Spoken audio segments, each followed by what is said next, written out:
Et bienvenue à bord de la VR6 650 moto permis à 2, 47 chevaux,5. On ne m'arrête plus sur les permis à 2, on ne m'arrête plus sur les motos pour vous les jeunes motards. Alors premier ressenti sur la moto, c'est très vert. C'est vert partout. Les fans de Kawa vont être contents parce que là il y a beaucoup de vert.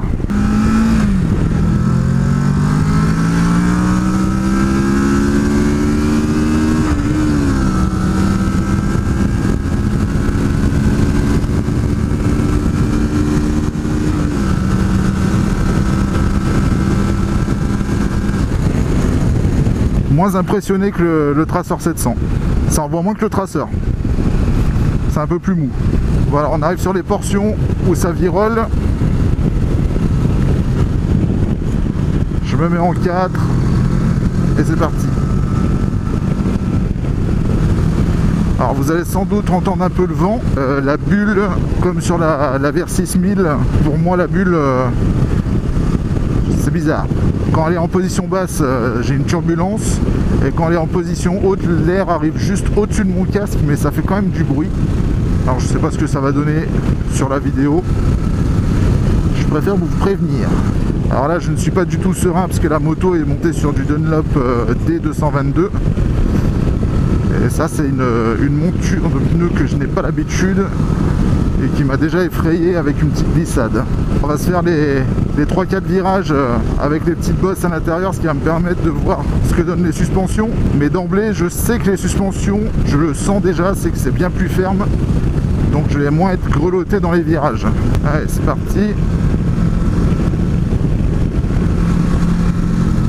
Voilà, ça passe tout seul.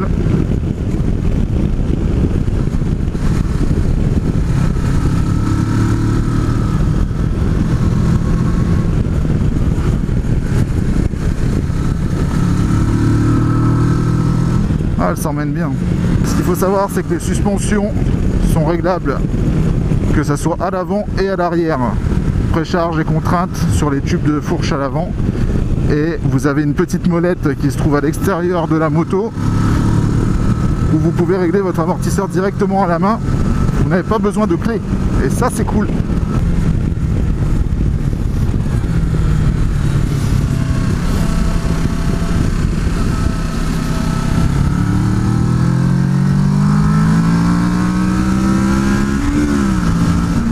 Alors parlons juste un peu sur la moto au niveau des caractéristiques. La moto en A2 fait donc 47,5 chevaux et en full 69 chevaux. Alors pour moi, ce qui me fait bizarre, c'est le poids le poids par rapport au Tracer 700 que j'ai essayé ce matin. Là on est sur du 216 kg, ce qui veut dire que ça fait 20 kg de plus, et 20 kg de plus ça compte.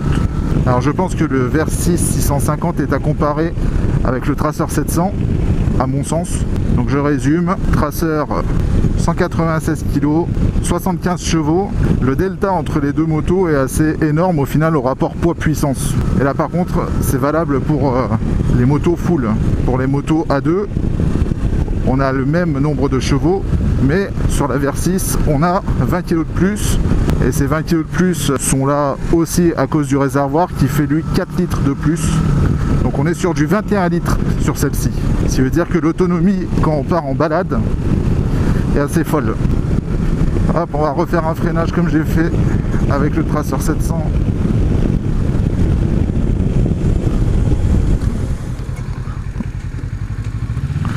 Ouais, j'ai aussi déclenché l'ABS à l'avant. Ça fait bizarre hein, de sentir dans le frein avant que ça fait des petits rebonds. On a le même problème que sur la Tracer 700, c'est-à-dire que je suis en train de conduire et si je veux atteindre le compteur, il faut que je tende le bras. Enfin, c'est pas vraiment à portée de main tout de suite.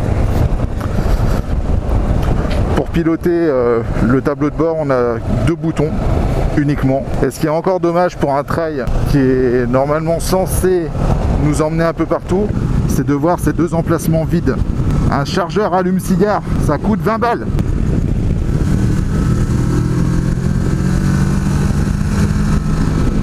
Bon, sinon au niveau de la position de conduite, vraiment typé trail, les bras bien relevés, le guidon est assez écarté par rapport au Tracer 700. Je me sens un peu mieux, un peu comme sur ma bécane perso.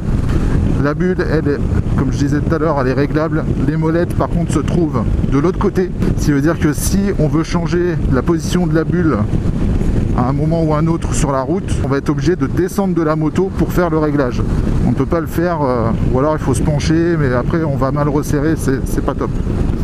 Et après niveau des commandes, le plein phare, clignotant, le klaxon, warning, le coupe-circuit, le démarrage au bouton poussoir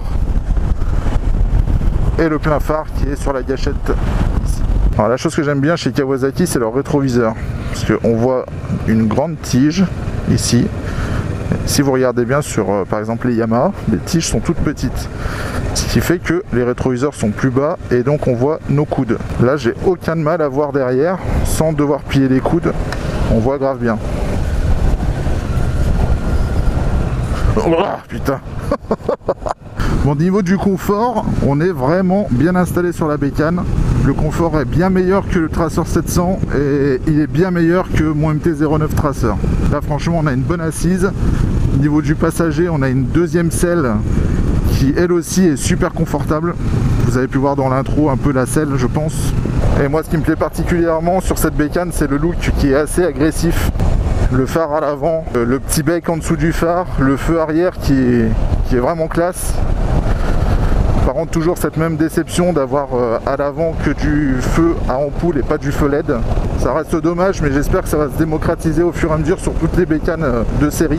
Alors voilà à quoi elle ressemble comme ça. Et la petite molette pour l'amortisseur, c'est ce que je vous disais là. Voilà. On serre l'amorto ou on le dessert.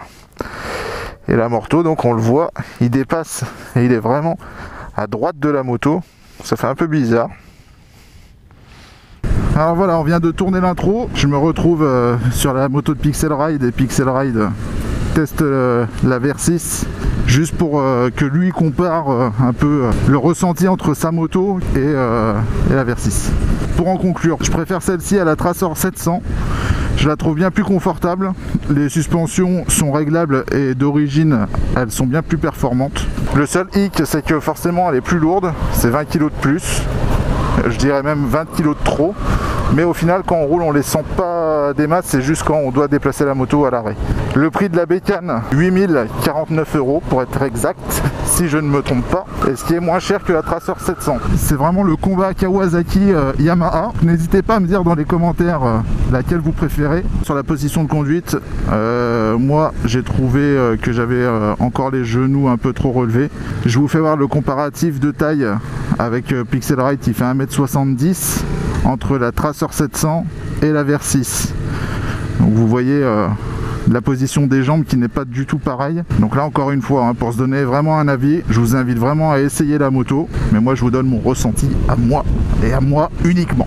Et du coup Pixel Ride va vous donner un avis sur le peu de kilomètres là qu'il a fait avec, entre celle-ci et la sienne. Vas-y, quand tu veux. Donc déjà, première sensation quand on monte à bord, c'est au niveau des pieds, au niveau du sol. Petite gêne pour ma part au niveau des cale-pieds, où je suis obligé de mettre les jambes derrière pour pouvoir avoir les pieds correctement au sol. La position des jambes, beaucoup plus repliée par rapport à la Tracer 700. On est bien, le confort est bien. Mais par contre, j'aurais tendance à dire que sur un long trajet, je serais peut-être plus à l'aise sur la Tracer 700 que sur celle-ci. Au niveau moteur, on sent tout de suite que la Tracer 700 est plus nerveuse que celle-là. Autre point positif par rapport à la Versys, c'est vraiment au niveau des suspensions qui sont beaucoup plus rigides. Donc là, en courbe, effectivement, beaucoup plus agréable. Mais passage d'Odon, j'aime quand même bien la suspension de la Tracer 700 qui sont quand même un peu plus souples.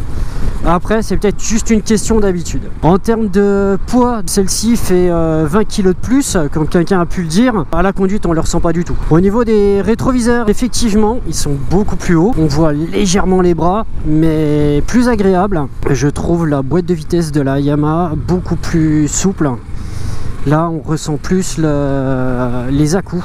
On sent vraiment clac, clac. Alors que sur la Tracer, je trouve plus souple. Et voilà pourquoi il est important d'essayer soi-même la moto, parce qu'au final, on n'a pas le même avis sur certaines choses. C'est pour ça que les essais de journalistes, tout comme mes essais, au final, si vous voulez vous faire un avis et un vrai, c'est à vous de venir dans la concesse et c'est à vous de venir essayer la bécane. Ça reste toujours intéressant forcément de voir la moto rouler et de voir un peu comment ça se passe. Le plus simple reste d'essayer la moto et le plus dur reste d'ouvrir son compte en banque à la concession pour pouvoir l'acquérir. Je voulais tester un peu ce concept d'inclure quelqu'un d'autre qui donne son avis rapide. Allez, je vous dis à bientôt pour une prochaine vidéo. Au revoir.